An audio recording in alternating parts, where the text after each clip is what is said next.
So hey guys, welcome back. This is Anmol Shukla and a very warm welcome to my YouTube channel History with me. In today's lecture, we are going to talk about, as you can see, International Human Resource Management. In the previous lectures, that is in the playlist Human Resource Management, we have talked about so many things till now. Like we have talked about what exactly is HRM, then we have talked about the various policies and procedures made by the HR department. We have talked about the strategic management and so many other things also, other important things also. So let's start today's lecture. That is IHRM, that is International Human Resource Management. But before that, if you're new to the channel, subscribe and hit the bell icon to get the daily updates and notification. Also, if you haven't joined my Telegram group yet, you can join it. Link is in the description box. Already there are more than 700 people in that particular group. You can follow me on Instagram also. Let's start. The very first thing जो कि आपको समझनी है इस चीज के बारे में, that is IHRM के बारे में. What we are talking about here?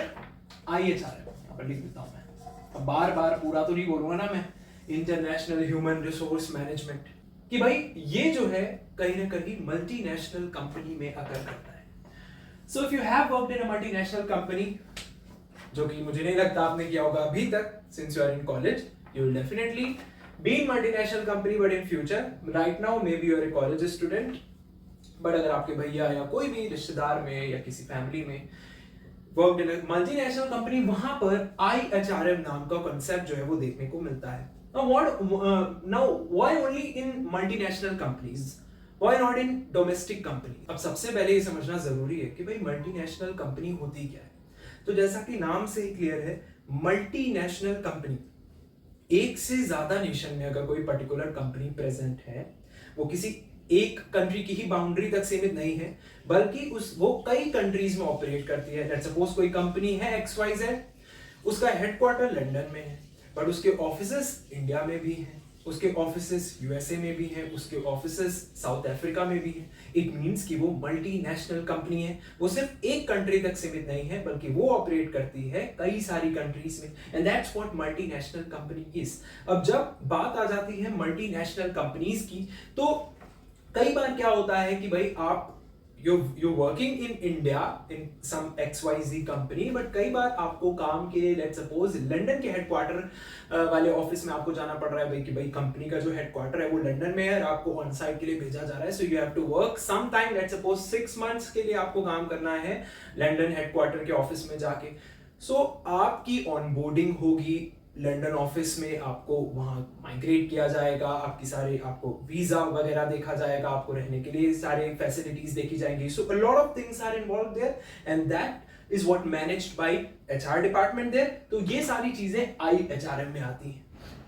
ठीक उसी तरीके से जब हम बात करते हैं कि भाई कोई country with in the boundary of only one country में सिचुएटेड नहीं है, बल्कि वो कई कंट्रीज में ऑपरेट कर रही है, तो वहां पर कल्चरल कॉन्टेक्स्ट भी आ जाते हैं.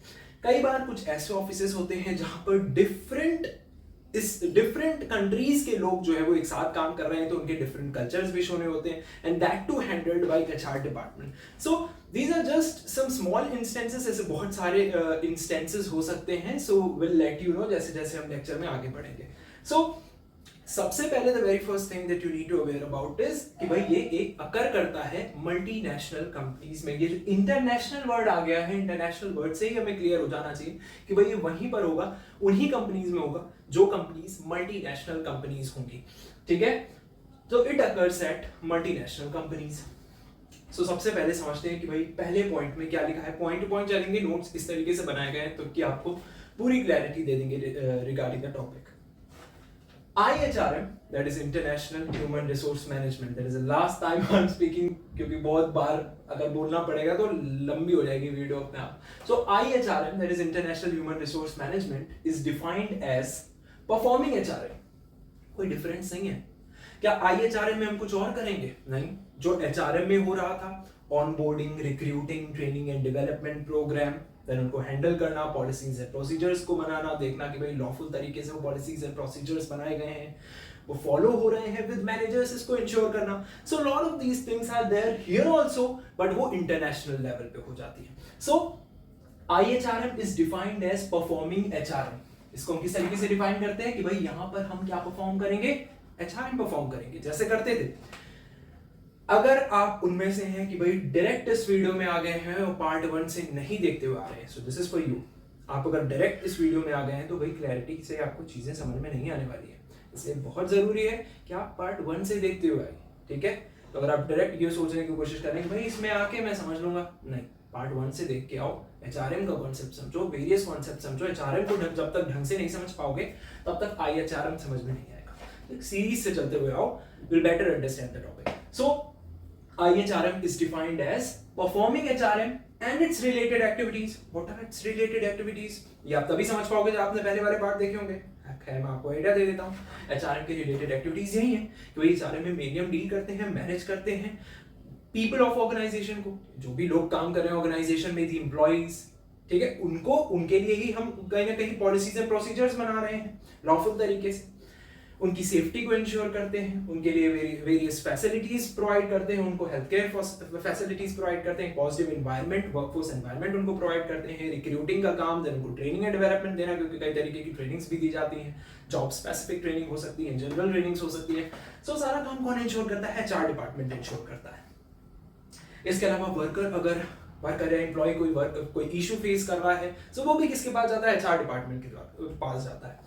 So IHRM is defined as performing HRM and its related activities and arranging for cultural and immigration facilities। अब इसमें ये जो points हैं ये important जुड़ जाते हैं, immigration वाला point और arranging for cultural and immigration facilities।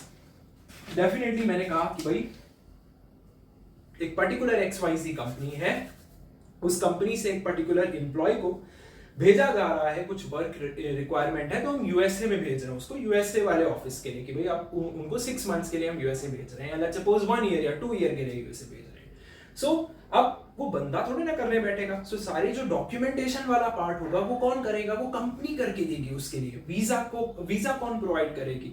बहुत सारी चीजें होती हैं, रिटन में चीजें बहुत सारी चाहिए होती हैं, तो एक पूरा प्रोसेस होता है, वो कौन करवाएगा? एचआर डिपार्टमेंट करवाएगा। सो इमिग्रेशन फैसिलिटीज जो होती हैं, कल्चरल चीजों को भी अरेंज करना, जैसे कि भाई वो बंदा, इंडियन बंदा काम करने जा रहा है यूएसए में, तो बहुत सारे कल्चरल एस्पेक्ट्स भी होते हैं कि जब वो वहां पहुंचे तो उसका इंट्रोडक्शन करवाना, वहां के लोगों को इस तरीके से पहले से ही चीजें अरेंज करें कि वहां पर उसका इंट्रोडक्शन किया जाए, सारे एस्पेक्ट्स देखे जाएं कि भाई वो किस तरीके से काम कर सकता है, उसको अच्छा फील कराना, पॉजिटिव फील करवाना, किसी भी तरीके से डिस्क्रिमिनेशन उसके साथ ना हो किसी भी तरीके का। So these are the things which are very very important and handled by the HR department, specifically IHRM here. So that's what written here. It is defined as performing HRM and its related activities and arranging for cultural and immigration facilities.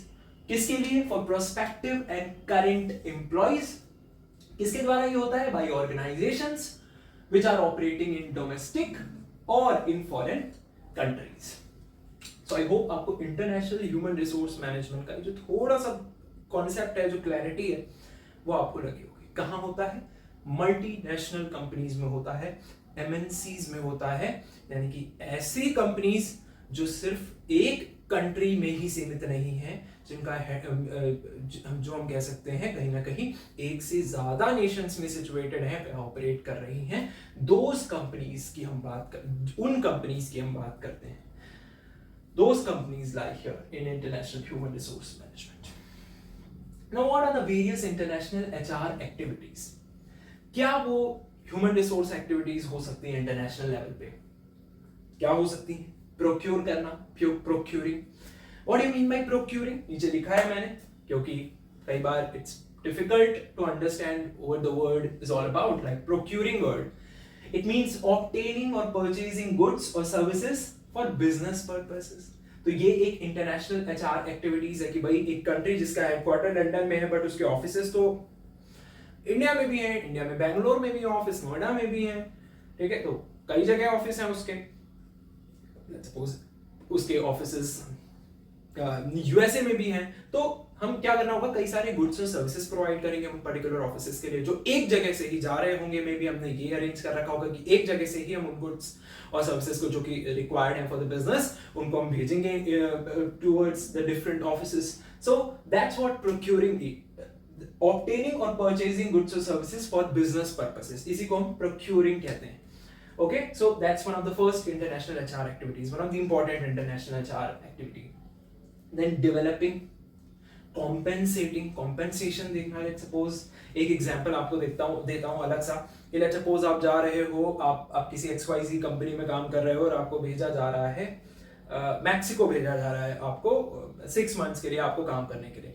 सो आपको compensation HR department इस तरीके से decide करता है कि भाई आपको Indian salary तो मिलेगी ही मिलेगी जो अभी तक मिलती है, मैक्सिको के हिसाब से कुछ पेसोस आपको मिलेंगे वहां के हिसाब से, वहां के रहने के लिए. सो आप बेसिकली जब वहां रहोगे तो रहने का आपको कुछ पर्टिकुलर अमाउंट दिया जाएगा. Let's suppose A plus B. A ये इंडियन अमाउंट है जो आपको अभी तक मिल रहा था, वो वैसे ही रहा जब आप मैक्सिको जा रहे हो. और B आपको पैसोस में दिया जा रहा है जब आप मैक्सिको में रहने जाओगे, क्योंकि भाई आपका रहने खाने का जो खर्चा है वो कंपनी इस पे कवर करेगी और वो बाकी आपको इंडियन सैलरी मिल ही रही है. सो इस तरीके के कॉम्पेंसेशन डिसाइड किए जाते हैं. जरूरी नहीं यही इसी तरीके से हो, ज्यादातर ये इस तरीके से डिसाइड होता है, बट और भी ऐसे तरीके हो सकते हैं जिस तरीके से कॉम्पेंसेशन एचआर डिपार्टमेंट आपका तैयार करता है. ठीक है. So compensating is also one of the activity of international human resource. Cross cultural management. Cross cultural management actually एक इंटरडिसिप्लिनरी स्टडी होती है which basically aims to improve communication, management and interaction of people from different cultures. जब एक जगह पर different cultures के लोग काम कर रहे होते हैं तो वो किस तरीके से कम्युनिकेट करेंगे, इंटरैक्ट करेंगे, उनको मैनेज करना, उनके इंटरैक्शन को मैनेज करना, कम्युनिकेशन को मैनेज करना, इन सारी चीजों को हैंडल करना, ये सारी चीजें हम किसमें, क्रॉस कल्चरल मैनेजमेंट में पढ़ते हैं. तो ये भी काम एचआर डिपार्टमेंट का ही है, इंटरनेशनल एचआर एक्टिविटी ही है ये. देन यूटिलाइजिंग, लोगों को यूटिलाइज करना, उनको सही जॉब स्पेसिफिक रोल के लिए उनको रिक्रूट करना पहले तो, फिर उनको उस तरीके की ट्रेनिंग देना, जॉब स्पेसिफिक ट्रेनिंग देना, कई बार क्रॉस ट्रेनिंग की भी रिक्वायरमेंट होती है तो उनको यूटिलाइज करना ऑप्टिमम लेवल पे जाके, ऑप्टिमम वे में. That is also very important. Immigration migration, जैसा कि मैंने आपको बताया इमिग्रेशन माइग्रेशन, ये भी क्या है, एचआर इंटरनेशनल एचआर एक्टिविटी ही है. सो आई होप आपको कुछ क्लैरिटी जो है वो लगी होगी इंटरनेशनल ह्यूमन रिसोर्स मैनेजमेंट की. तो जल्दी से आप ये नोट डाउन कर लीजिए, कुछ और बातें आप करनी है, उसके बाद इस लेक्चर को रैप अप करते हैं. So just note it down. अब यहाँ पर 3 तरीके के एम्प्लॉइज को हम मैनेज करते हैं. अब वो 3 तरीके के एम्प्लॉइज कौन हो सकते हैं? Home country employees, host country employees and third country employees. So let's understand one by one कि इसमें कौन कौन से एम्प्लॉइज शामिल हैं. सो पहले तरीके के जो एम्प्लॉइज हम मैनेज करते हैं यहाँ पर वो होते हैं होम कंट्री एम्प्लॉइज. किसमें मैनेज करते हैं? IHR में, इंटरनेशनल ह्यूमन रिसोर्स मैनेजमेंट में. So the first kind of employees that we manage here are home country employees. बहुत ही आसान भाषा में यहाँ पर लिखा गया है, employee who is situated in the home country of the company where the headquarter is situated. कि भाई एम्प्लॉय जो कि सिचुएटेड है in the home country of the company, वो वही कंट्री है जहां पर उसके हेडक्वार्टर भी है. लेट्स सपोज इंडिया में ही कोई कंपनी है, उसका हेडक्वार्टर भी इंडिया में ही है. कोई कंपनी इंडियन कंपनी है, उसका हेडक्वार्टर भी इंडिया में ही है और इंडिया का ही एम्प्लॉय वहां पर काम कर रहा है. सो वो होम कंट्री एम्प्लॉइज हुआ कि भाई जिस कंट्री की, बेसिकली जो कंपनी, जहां की कंपनी है, इंडियन कंपनी है वो, और वहीं का एम्प्लॉय वहां पर काम कर रहा, तो वो होम कंट्री एम्प्लॉय हुआ कि भाई हेडक्वार्टर भी उसी कंट्री में है, कंट्री भी इंडियन है और एम्प्लॉय भी इंडियन है. So it's a home country employee. That is employee who is situated in the home country of the company where the headquarter is situated. I hope you got an idea about it. Now what about host country employees? Now जैसा कि मैंने आपको example दिया कि भाई Mexico भेज दिया company ने, ठीक है, कि भाई वहां आप जाके 6 महीने मैक्सिको के ऑफिस में काम करो या आप यूएसए के ऑफिस में काम करो. So here employee resides in a subsidiary of a company. Company अलग अलग, कंपनी मल्टीनेशनल कंपनी है और वो अलग अलग कंट्रीज में हो सकती है, और आप कहां काम कर रहे हो? सब्सिडियरी ऑफ अ कंपनी में. So an Indian working as an NRI in foreign country, तो वो होस्ट कंट्री एम्प्लॉय में आया. भाई आप काम कर रहे हो यूएसए में जाके, कंपनी की सब्सिडियरी में जाके, आप हेडक्वार्टर में काम नहीं कर रहे, आप सब कंपनी की सब्सिडियरी ऑफिस में जा रहे हो और वहां पर आप काम कर रहे हो. 6 महीने के लिए भेज दिया आपको, 1 साल के लिए भेज दिया, परमानेंट आपको भेज दिया कि आप काम करो जाके. सो आप होस्ट कंट्री एम्प्लॉय हुए बिकॉज एग्जाम्पल के लिए मैंने यहाँ पर लिखा ही है कि in Indian working as an NRI in foreign country, so वो होस्ट कंट्री एम्प्लॉइज में है। Why your host country employees? Because you working in the subsidiary of a particular company. Headquarter कहीं और हो सकते हैं, but you are working in subsidiary of a company. और जो कंपनी की किस तरीके की होगी? मल्टीनेशनल कंपनी होगी obviously. Now what about third country employee? Third country employee को एग्जांपल की मदद से सबसे पहले समझते हैं। लेट्स सपोज कोई इंडियन मल्टीनेशनल कंपनी है, कि भाई इंडिया की कंपनी है और मल्टी नेशंस में है, कहीं मल्टीनेशनल कंपनी है, डिफरेंट कंट्रीज में है। सो इंडिया की एमएनसी है, इंडियन एमएनसी है, इसका हेडक्वार्टर लेट्स सपोज लंदन में है। हेडक्वार्टर कहाँ है? लंदन में है। और सीईओ जो है वो जापान का है। सो बात समझो, इंडियन कंपनी है, इंडियन मल्टीनेशनल कंपनी है, हेडक्वार्टर उसका दूसरी कंट्री लंदन हो गई, और उसका उस पर्टिकुलर कंपनी का जिसका जो कंपनी इंडियन है, हेडक्वार्टर लंदन में है, उसका सीईओ कौन है? जापान का। सो ये हो गई थर्ड कंट्री एम्प्लॉय, कि these are the employees who are neither from home, they are neither from home country, कि भाई होम कंट्री इंडिया के भी नहीं है, not from the host country, host country से भी नहीं है कि भाई हेडक्वार्टर लंदन के एम्प्लॉय हो गए, but employed at the additional headquarter, यानी कि मे बी जापान हो गया, चाइना हो गया, जहां पर भी उसके ऑफिसेस हैं, वहां से हमने एम्प्लॉयड कर लिया लोगों को। सो ये थर्ड कंट्री एम्प्लॉयज में आ गया। सो आई होप आपको home country employees, host country employee और थर्ड कंट्री एम्प्लॉय के बारे में आइडिया लग गया होगा कि भाई किस इनमें कौन कौन से एम्प्लॉयज जो है वो शामिल है। सो आई होप ये लेक्चर आपको समझ में आया होगा। समझ में आया तो कमेंट करके मुझे जरूर बताइए। अपने दोस्तों के साथ शेयर कीजिए। आई एम नॉट सेइंग कि भाई हर दोस्त के साथ शेयर करो, but you can share it with your best friend. So keep studying. Will see in the next video. Take care.